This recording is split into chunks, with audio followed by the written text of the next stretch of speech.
Everybody, Tim Selby here. I'm coming to you today from the northern coast of California. Gonna take you on a little trip with me here. It's so beautiful here at the coast, and thank you for joining me. Gonna talk a little bit about this question: do I have to believe everything in the Bible?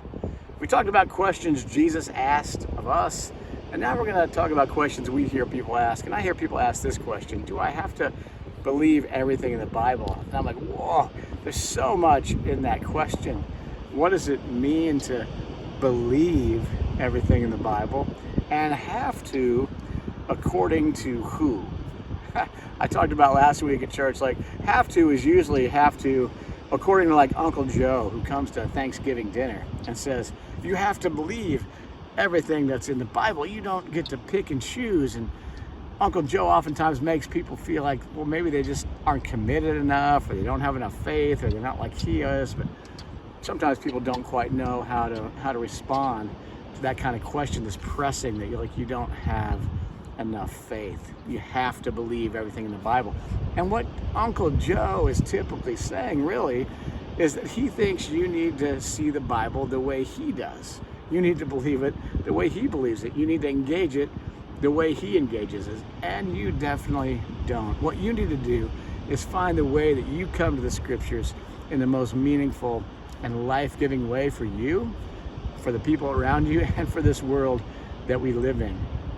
The scriptures are amazing. There's such an amazing connection to the ancestors of our faith and where we've come from. The scriptures were written over a time of approximately 1,500 years.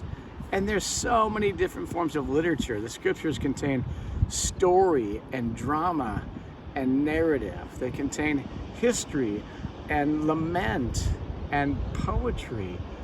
And it's such a range of expressions that come to us through the scriptures. The idea that we all need to see them in exactly the same way doesn't really make much sense, does it? So I think what Uncle Joe often is talking about when he talks to you at that dinner is usually people want to say you need to believe in the Bible in a literal and inerrant fashion. You need to believe the scriptures literally, and that they are inerrant. Now, these ideas that we should see the scripture literal and inerrant, they're fairly new ideas. They really kind of took root at the turn of the 20th century when we saw in America the rise of fundamentalism and this idea that you need to view the scriptures in this way. For many people through history, that would have been such a strange notion. I need to take poetry and I need to understand it literally. I need to take drama and story and narrative and I need to understand it literally, inerrantly. For example, if I was to say, my heart is shriveled within me, my heart is shriveled inside my bones, am I saying that literally? The idea that we would see these scriptures in such a way was a very foreign notion for most people through a lot of history until that rise of fundamentalism in about the early turn of the 20th century there. So I want to make this analogy. To me, to say we need to take all this rich complexity of the scriptures and the nuance and the beauty and the emotion and all of it that's in there over all this time for so many people and see it in one literal way, the image that makes me think of is a pressed flower, right? Think of the pressed flower in somebody's Bible, right? It's pressed in there. You open them out, it's been in there for 20 years.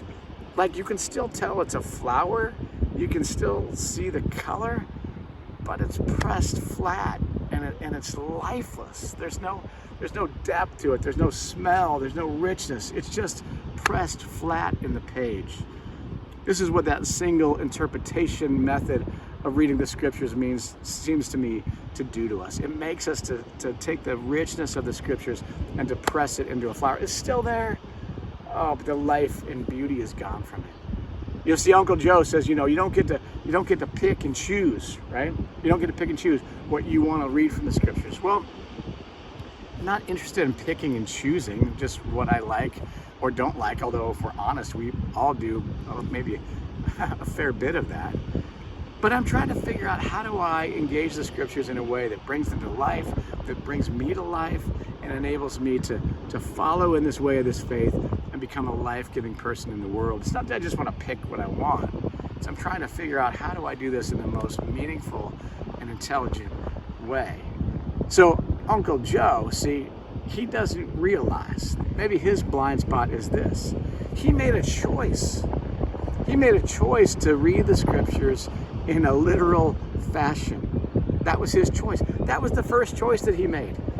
But he doesn't even see that the idea of choosing to read the scriptures in that way is a choice that's going to influence everything thereafter. And it's a big choice that lots of people all through history have not made. It's his choice, and he chooses to see it that way. So I like the image of the flower as the scriptures. Think of a bouquet of flowers. The many different, we just had a lot of them on Easter. This bouquet of flowers that has many different colors and textures and shapes and forms. It's so rich and beautiful. And my bouquet of flowers is not exactly the same as your bouquet of flowers, but they're both rich and meaningful and beautiful. And we don't want them to be exactly the same way, because no two people are the same way. So we need to work at how we engage the scriptures and what they mean for us and how they're life-giving for us, and not to just pick some completely simplistic, unnuanced method to say, oh, it's all literal, it's all inerrant, you just read it that way. No, it's so much more beautiful than that. There's so much more depth to it than that. And so we're going to talk a little bit about how we might think about what we read and how we interpret it.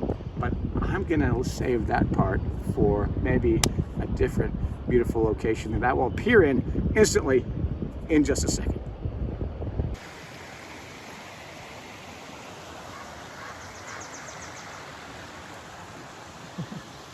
Hey, check it out. I transported from the coast there into the Muir Woods, into the Redwood Forest. What an amazing, sacred, beautiful place this is. What a great place to keep talking about the scriptures. I want to give you a couple ways to think about how we interpret the scriptures and think about that. One is this.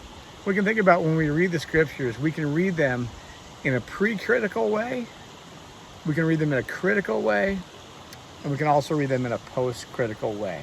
So let me give you an example of this. To read the scriptures in a pre-critical way, let's take the story of the ascension of Jesus. We're in the Easter season now, right? So pretty soon we're going to get this ascension of Jesus story. Jesus floats up from the ground into the heavens and disappears. Now, the pre-critical way of reading that story is to read that story and to take it just like it is. That's just what it says. Jesus floated up from the ground, floated off into the sky, disappeared, and he was gone. Pre-critical reading. Now, a critical reading of that scripture might sound like this. You might say, you know what? People can't just float up into the sky. And if they float up into the sky, they can't just disappear. You don't go to heaven if you go up in the sky. Well, where do you go? It doesn't make any sense that he would just float up there, so he'd be just still floating out in space somewhere. So I don't believe that happened that way. I don't believe this story. I don't believe it's true. I sort of reject this story. So pre-critical, I just take it as it is and believe it. Critical, I use my critical mind and I decide I don't believe that story. But there's another way to understand the scriptures as well, and that's a post-critical way of thinking. I read the story, maybe one time I believed it that way. My critical thinking said, no, that can't be. But a post-critical understanding might sound like this. I've read that story of Jesus floating up into the sky. Don't really think things happen in that way, in that fashion. But you know what? I hear the meaning and the truth and the beauty of this story in that Jesus was here, but then he was gone. He wasn't here on this earth, in this earthly life anymore. He transcended this world in some way. He transcended this reality as we understand it. The death was not the end. He's still present, but in some way I don't understand. He's transcended this world, but yet is still with us. So I can understand the beauty, the truth, and the wonder of this story in a post-critical fashion as well. So there's different ways that we can understand doing that together. So I want to give you one more little piece to think about, and that's this. When we think of the scriptures, when we think of how we understand them, one of the ways we can look at that is they were written 2,000 years ago. And when they were written 2,000 years ago, they obviously included some of the time, some of the history, some of the attitudes that were contextual to that place and time and the way people understood things in that moment that have grown and transformed over time. For example, if we think about a scripture that talks about slaves obey your masters, or the treatment of women, or different things we might see in the scriptures that were once acceptable and now they're not. And we've gone past that because that wasn't the fundamental message of the scriptures. That was something contextual to the time and place of the writers of those things and in that particular moment. So some things were contextual and time-bound, and other things are what we would call timeless truths, or the deep and abiding message of the scriptures. And those things aren't timeless. And I think we see them in the big major themes of the scriptures. If it kind of went from beginning to end a little bit, in the beginning, God created all that is, and it's beautiful. But along the way, we've done things that have kind of made it less beautiful. We've injected violence and sinfulness and hate and greed and things that are less than beautiful along the way. But in that story, we see that God liberates the people from Egypt, that God is always interested in the liberation of those who are oppressed. We see in the call of the prophets, this call to care for the least among us. The great phrase in the prophets is the widow, the poor, the orphan, and the alien, to care for the least among us, which Jesus certainly picks up when he comes along and says, make sure that you feed the hungry, that you clothe the naked, that you take care of people in that way. He gives us the greatest commandment, which is love of God and love of all people. Jesus shows us that love in his life, his ministry, his crucifixion, and his death, and then transcends death in that resurrection. So we know that that is not the end of the story.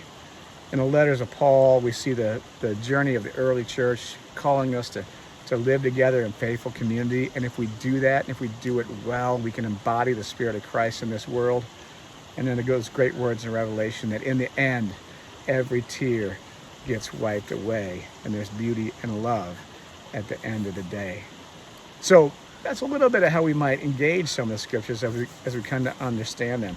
And I want to talk about one last story to put this into context and explain what I mean in terms of how we interpret the scriptures, but I'm going to do that in another place.